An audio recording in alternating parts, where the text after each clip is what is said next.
My beautiful golden viewers of gold, an arrow can only be shot by pulling it backwards. So when life is dragging you back with difficulties, it means it is going to launch you into something great.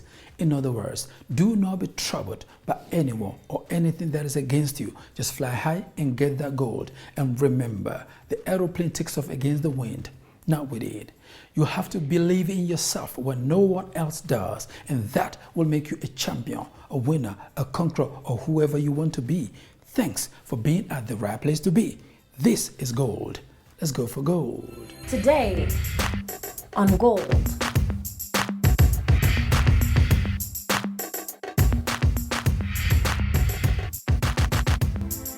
You become a champion by fighting one more round. When things are tough and rough, fight one more round. Our champion uses the power of his pride to his great advantage.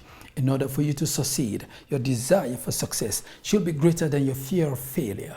Simply put, be positive in all your thinking. And if you want to be a champion, you must listen to our champion of the day. A human mind specialist, an author, a coach, a speaker, an IT professional whose past was so difficult but was able to turn his failures to success. Load shedding means you may still get light to study, as opposed to him using a tiny bit of candle to study because his parents could not afford to pay for electricity. According to him, the first key to changing your life is the will to want to change it. He talked about his experience with COVID and even wrote a book about his 13 days in the intensive care unit with 58% oxygen levels. Yes, many lives were lost, but there is absolute positive side of COVID because it brings out human side of many, and many success stories were created during COVID period. His advice to the youth is to let go of the past for a better tomorrow. Ask questions, think big, dream big, and become a visionary. A champion of the day is here. Hello everyone, my name is Nolan Pillay. I'm a human mindset specialist, a speaker, a coach, a podcast host, and by trade I'm actually an IT professional as well. So I'm really grateful for the opportunity to speak to every one of you today on Gold. That very same year that I started working in 1989 as a packer and a sweeper, about 6 months into me working on a night shift, there was this question in my head, like, Nolan, is this where you want to be for the rest of your life? And almost immediately there was an answer. I don't know where it was from, my higher purpose, God, whoever it may be. When they asked me this question, I said, no, I'm not going to stay here for the rest of my life. This prompted me to start working overtime, on weekends, late hours, etc., so that I could fund my own studies and grow within the company. And I remember there was this one manager that said to me, he said to me, you won't go far in life. And that was a motivating factor for me because I could have just used that as a negative and said, okay, it's going to hold back my life. But I used it as a positive to go and do my extra studies, eventually becoming an IT professional. Why? Because I chose to. I made the decision to fund my own studies and not stay in that same position in a company. You know, if I could go back to that younger self of mine and just look at that situation I was going through, the one thing you must remember is no matter what, in life, it's never going to be a straight line. You're always going to have obstacles. There's always going to be ups and downs. So whenever you go through any situation like this, like suicide, for example, always pause. Think about it. If you still feel you cannot handle this on your own, seek help. There are a lot of professional people out there that are willing to help you. Seek a life coach. Seek somebody who's lived this journey so that they can explain to you and guide you how you can come out from the situation. Because I've learned that suicide is not an answer. And to everyone out there as well, it really is not an answer. I always say to my students that wherever you are now in your life does not have to end where you are.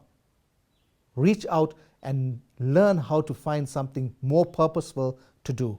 And believe me, no matter what your situation is, look at me coming from a poverty background, how I've become the CEO of my own company. Because I made the choice to do something differently. You have the choice. You can make the choice. It starts here. A simple mindset shift as to where you want to be for the rest of your life. I can tell you something. It's okay not to be okay. It really is okay not to be okay. Wow, yes, I do see so many things that makes me happy.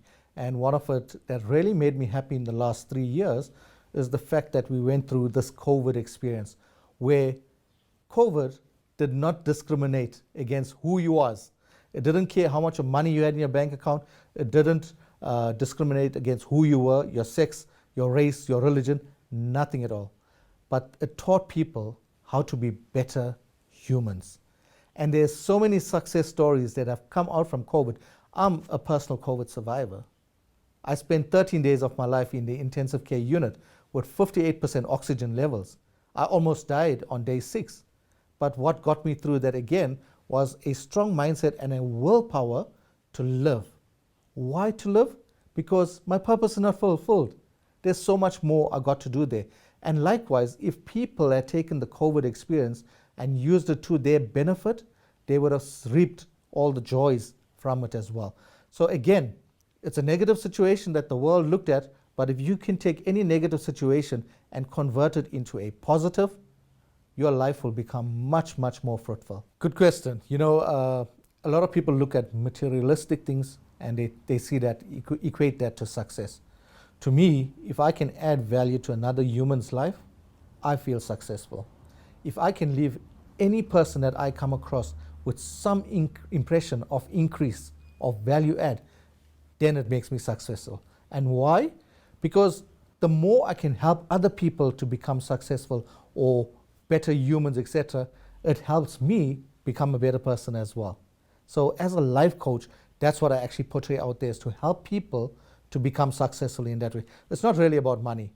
People think that with social media today and the social media filter system, they think having 1 million followers makes them a successful person.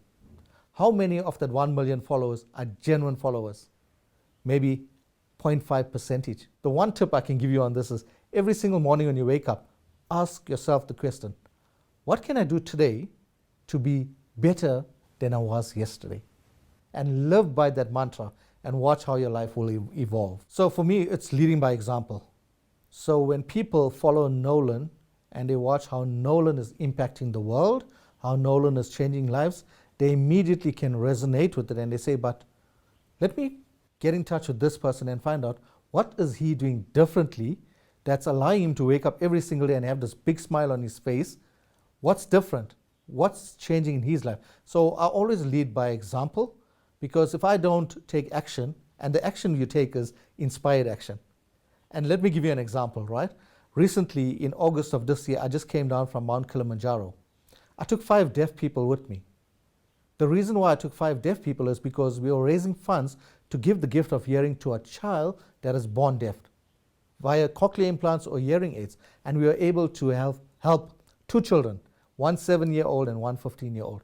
So if I did not take those inspired action steps, the team that was with me, they wouldn't be inspired enough to take inspired action steps on their side. So that is why I always lead by example. And my advice to people out there is, don't just be a mouthpiece. Be an action taker. Champions keep playing until they get it right. And yes, you can only miss 100% of the shot you don't take. Let's go for a short break on Gold. We are coming back.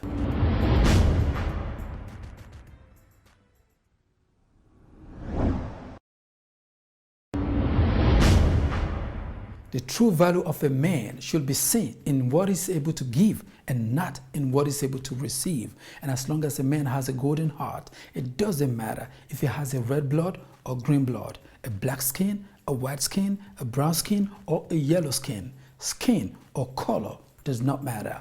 If you're a good man, you are a good man. Let your heart be golden and help somebody today be a good man. Smile Foundation was created in the year 2000 at the request of then President Nelson Mandela.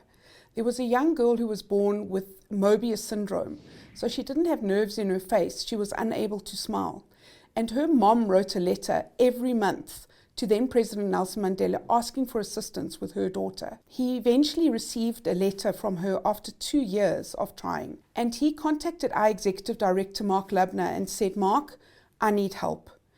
Mark then had a look at who could do the surgery in South Africa, and there was no one.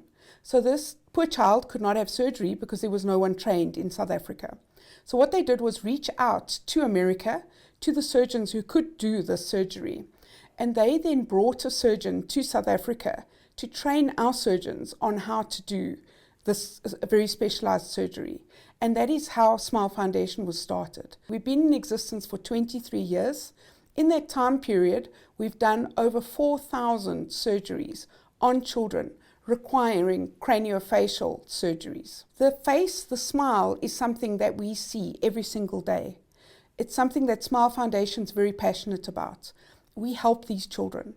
So over the last 22 years, we've helped 4,000 children. In the last 3 months, we've helped over 400 children. We also are involved in burns, which is a very big thing that's very close to our heart.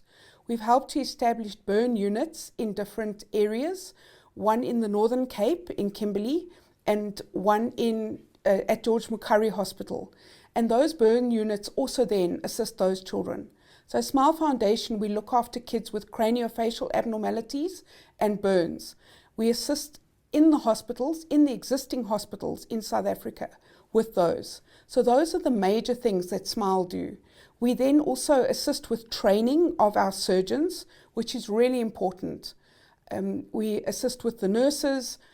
Every single part of a smile that a child needs, we're able to assist with. So the craniofacial surgery, the psychological support that the parents need, because it's not just a child that's affected, it's a whole family. So what we're trying to do is educate and make sure that there is no stigma around having a child who does look different, that there's nobody at schools who bullies children because they do look different. Sometimes in life we do look different. And at Smile Foundation, what we're trying to do with the assistance of Gold is get the word out there that nobody has to look different, nobody has to be different. Let's see what we can do to change your life and walk in the steps of the great President Nelson Mandela. I'm inspired actually by South Africa, because what we're doing in this country, everybody sees the negative news and negative carries stories through, but there's so much positive going on. And if you become aware of that positive, it just helps to lift you up. Sometimes you do have to look at what is light and what is going on in our world right now. The healthcare in South Africa, the government is trying to make a difference. It's really good to be positive with people around you. Say something that makes them feel good. If you go into your office in the morning and you smile at someone and greet them and tell them that they look really good, that can make such a big difference in someone's life.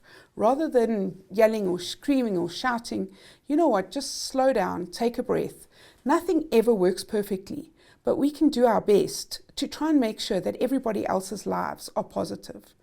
When you see a child going into surgery and their life and their family's lives being changed forever, that is an incredible thing. And watching a mom's face when she sees her child come out of surgery and that child's face has been changed and she smiles, and you just think that is a life that has been changed forever. Not bullying someone, not being negative about someone, and rather lifting them up and helping them in their day-to-day lives. We can't do any of this on our own. We can only do this together as a nation. And South Africans need to stand together. It doesn't matter where we are and who we are. It does matter what happened in the past, but we can make a difference and make it better in the future. So I'm incredibly grateful for Gold for coming to the Smile Foundation today and for interviewing me and getting our word out there. They are a young organization that is growing, and supporting them, watching them, and making sure that you tell your friends about them will make a difference in their lives. Because every young organization needs an opportunity. Smile Foundation's been around for 23 years and Gold's new, but together we are forming a collaboration here that we can take things going forward. So me talking about them and them talking about us, that is what makes a difference. And the only way we can do that is to work together and to partner. You cannot inspire every person through your good deeds and action, but many will be inspired. Please listen to this powerful story and let this story touch your heart and impact 5 areas of your brain. Be inspired. Ellen Johnson Sirleaf is a Liberian politician who served as the 24th President of Liberia from 2006 to 2018. Sirleaf was the first elected female head of state in Africa. In 1985 national elections, she campaigned for a seat in the Senate and openly criticized the military government, which led to her arrest and a 10-year prison sentence. Golden viewers, your current situation must not let you give up. During 12 years of exile in Kenya and the United States, during which time Liberia collapsed into civil war, Johnson Sirleaf ran for president in the 1997 election. She finished second to Charles Taylor and was forced back into exile when his government charged her with treason. Nothing good comes easy. In 2005, she ran again for president. Try again, believers. Known as the Iron Lady, she was placed second in the first round of voting, and on the 8th of November 2005, she won the runoff election, defeating football soccer legend George Weah. Sometimes you actually learn more from losing than winning, because when you lose, you learn how to keep it going. That is my view. Your views are golden too. Hi everyone, my name is Apiwe Boko and I'm grateful for the opportunity of life, the fact that I've seen the new day. However, I still want to do more and achieve my dreams. Things work out best for those who make the best of how things work out. Yes, winning starts with beginning. Start now. Let us go for another beautiful break on gold, and when we come back, we'll dare to do the undone. We're still on gold.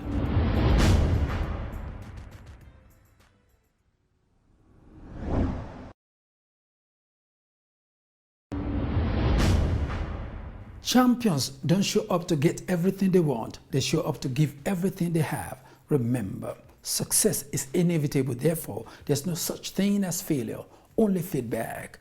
The only way to forecast our future is to create it. Our champion of the day is still here, inspiring souls on gold. I honestly think humanity is in danger, because humanity, what the negative media does is it installs fear in a person. Typical example again, COVID. When COVID came out, the news was only talking about COVID, only talking about deaths, only portraying everything that's been happening out there. And what was this doing to people? It was putting so much of fear in them that a lot of families broke up because they could not see their families. A lot of people started disliking other people that were not taking the vaccine. So it was separating humanity, right? And that's why I can't understand why we have more negative news. Here's another example, right? If I share something positive on social media, it will not fly as much as something negative. People thrive on these negative memes and stuff like that. Why? Because society has told them or guided them into following things like this, right? All the negative stuff. And you're right, a society can make or break you as well. Let's look at what happens when a truck, for example, breaks down on the freeway. What does that society or that community living there do? They want to go and riot the truck or steal from that truck. Now, who's watching what these elders are doing? It's the youth. What do the youth do? Okay, my parents are doing it, my uncles are doing it, I'm going to go and do the same. Now, let's say that youth gets caught and a record goes against their name because they stole illegally. So the youth must not follow what these adults are doing, because a lot of the adults are kind of, to put it bluntly, poisoning the mind of the youth. And me and you and a whole lot of us are fighting the system because we want our youth to do better. But then again, you get like politicians, for example, that will come and taint the mind of the youth. So my turning point for me was when I went through COVID in January last year. On day 6, because of all the trauma that I was experiencing, and when I talk about trauma, every time you find a bed being wheeled past you with the face covered, you know somebody has passed on. So you're witnessing this, you're witnessing operations happen in the intensive care unit. And at one point I questioned myself and I asked myself, when is it my turn? And the one on day 6 of my ICU, a doctor passed on. To me, a doctor is there to save lives. This doctor was crying out to die. He was actually pulling out these cords and falling on the floor and crying out to die. When I saw that happen, I got in touch with my family and I said to them, I can't do this anymore. I was giving up until my daughter sent me something I carry with me, which is a gold card. And I'll show you, it's in my pocket. She said to me, Dad, don't forget what your purpose is. Immediately, I had to snap out of this victim mindset, the self-pity mindset, and start changing my mind in such a way that says, remember the promise you made to them when you got admitted? You said you will walk out from this hospital. Go back and revisit that promise and start working on yourself. Don't feel sorry for yourself. I would suggest, in order for you to be the best version of yourself, focus on these 3 things. The first one is gratitude. When you become grateful, you're going to find that there's fewer things to be ungrateful for. Secondly is humanity. Respect every person, irrespective of their race, religion, sex, or culture. When you look at a person, look at a human, right? And the third one is self-worth. When you start loving you first, it's so much more easier for you to love someone else. So it always starts from within yourself. Here are my 4 major keys to success. The first one is live an authentic life. The second one is to be a better human every single day. The third one is to focus a lot on personal development. By this, I mean every single day when you wake up, learn to be a better person. Understand what can you do today differently. And the fourth one for me is become a visionary. When you become a visionary, it allows you to picture the future in your mind. And when you do that, you are able to work towards it. In December 2021, I had a mild heart attack, which meant they put 3 stents into my heart because my arteries were blocked. But guess what? 9 months later, I'm climbing the highest mountain in Africa. I'm putting my life at risk. So this goes to show that no matter what you go through in life, no matter what obstacle you face, if you put your mind to something, you can still achieve it. Anything in life. Put your mind to it, focus on it, and go out there and achieve it. So my painful COVID experience allowed me to become a first-time author, and I wrote this book called My COVID Journey. What's important about this book is it shares mind hacks and techniques that I used and practiced on myself that got me out of that situation.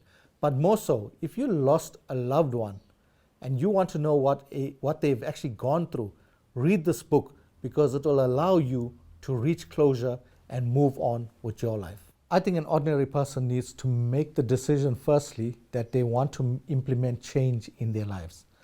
The moment they do that, they can reach out for a coach like myself or anyone else. And let me give you an example. All the sports teams, what do they have? They have a coach. It's for a reason, for them to become better at that sport. So likewise, for an ordinary person, if you want to be better at your life, reach out for a coach, somebody whose lived experiences can help you grow as a person and become the best version of yourself. So Be the Best Version of Yourself was specifically written in 2015 because of the situation we were experiencing and still experiencing in the country. What I saw was humans were behaving badly. People were not grateful anymore. People were not loving themselves.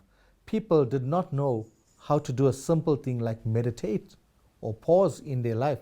People did not know how to become authentic leaders. So Be the Best Version of Yourself covers these core values that I believe every single person should have out there as well. Definitely not born with it. I was not born with all these characteristics that I have now. I had to learn it. And if you look at where I've come from, coming from a poverty background, you have like no idea what personal development is all about. I had to learn all of this. So any ordinary person, any person out there can do it. It must start with you wanting to make a change and wanting to grow as a person. Not only grow with financials, grow as a person. So anyone can do it, in my opinion. They just need to make the decision that they want to impact change in their lives and not stay stuck either in a toxic environment or toxic workplace or even toxic family. They must want better for themselves. Listen to me, golden viewers of gold. His son said, I think music engineering is the thing that I want to do, Father. But what if I put in everything that I have, my blood, my tears, and my sweat, and it's really not the thing? Bishop T.D. Jakes said, don't worry about it, son. If it is not the thing, it will be the thing that leads to the thing. Golden viewers of gold, whatever you may be doing now, if it is not your calling or your purpose in life, still do it well. Do it with all your heart, for it will be the thing that will lead you to your calling or your purpose in life. Always go for gold.